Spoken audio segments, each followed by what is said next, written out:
Here we are at the Northwest Beach. This was the old parking lot. This is the parking lot that you see from the 60s and which was lined with cars. Just lined. There wasn't an empty spot here in the summertime. And you used to park over there. We used to park there and we'd picnic there.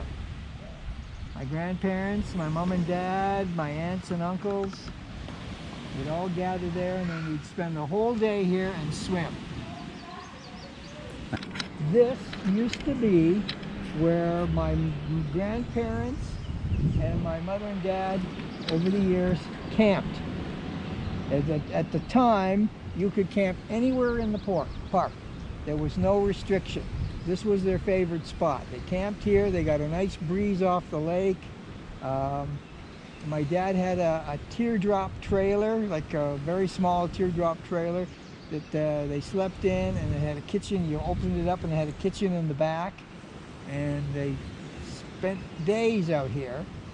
And in here, you can't see it now, but there used to be it was dug out.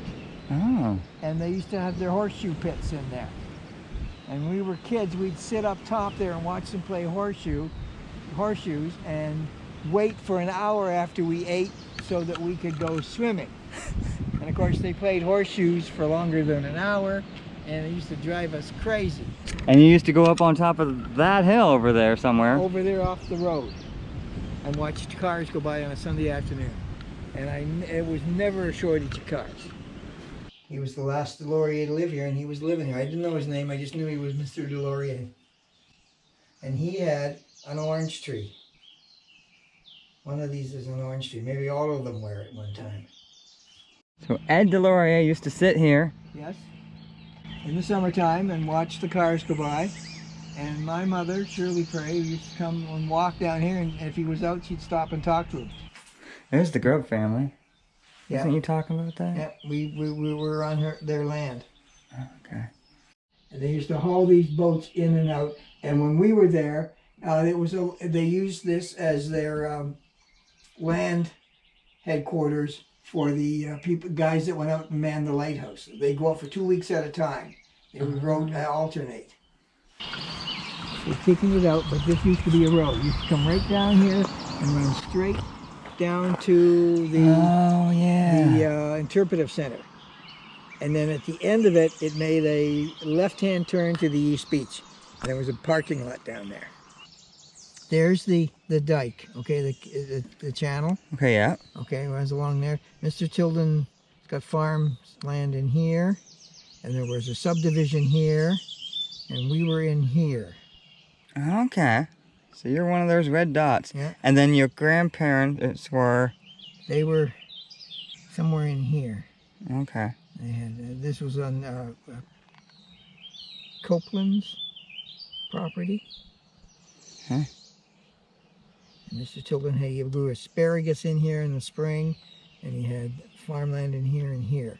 And this is the road that you take now, the trail from the interpretive center to the East Beach. Okay. There's a parking lot here and a parking lot here. So this road's gone now. Yep. I guess got that one. It's like this road is gone. Yeah. They let it go. They took it out. Oh, okay. Yeah, you can see it over here. Okay. Yeah, there's Wallace Tilden, and you knew Don Tilden. Yeah. That was Don Tilden's dad. Excavations here. Okay. The Aboriginals. She got involved in it, and she's an archaeologist now. Wow. Martha. And you knew her. That's awesome. She'd be about my age. Don Tilden and Frank Anders farmed here. And they had a deal. They were friends. They had a deal.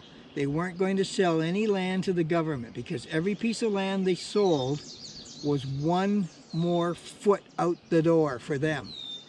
But they would privately, secretly sell property.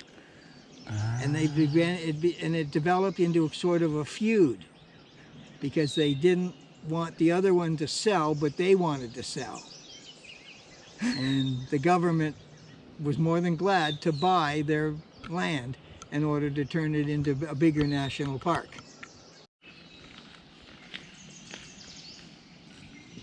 warden. The warden lived in that house back there, the house back there. Okay.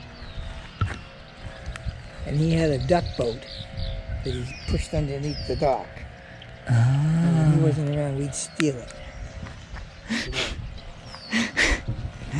Many, many years ago, my dad and I came down here. We were at the cottage that we had in the park, and we came down with our fishing poles, can of worms, and 2 little chairs, and we sat out here one night and fished. And my dad caught smallmouth bass out here. Wow. It was something. You said you had a little Coleman lantern? Yeah, little lantern, yep. Other than many more before that, 81. Yeah. This is about Charlie? Our Siamese cat, Charlie, he used to camp with us, or cottage with us at Point Pelee. A Siamese cat Siamese named Charlie. Cat, yeah, he was on a leash in the yard. At night he was in the cottage, and he hung out. And one night, I believe it was a coyote that tried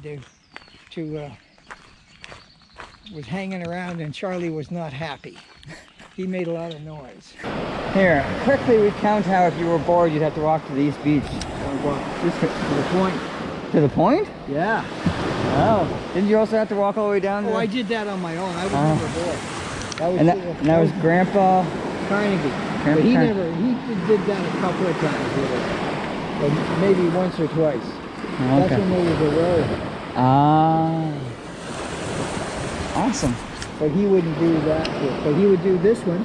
Go all the way, you'd go from the West Beach to the tip and then back down the East Beach. If you said you were bored. Yeah, beach color. We think the cottage was back in there. Just as we get out of the forest. So they Really? would spread their nets out and they would tar them. And cottages were along there. And there was us. And then cottage people from the States.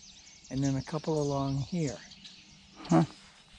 And this was, like I say, open for the fishermen. To tar their nets. Yeah, and you walk on that sand and you get black. Wow.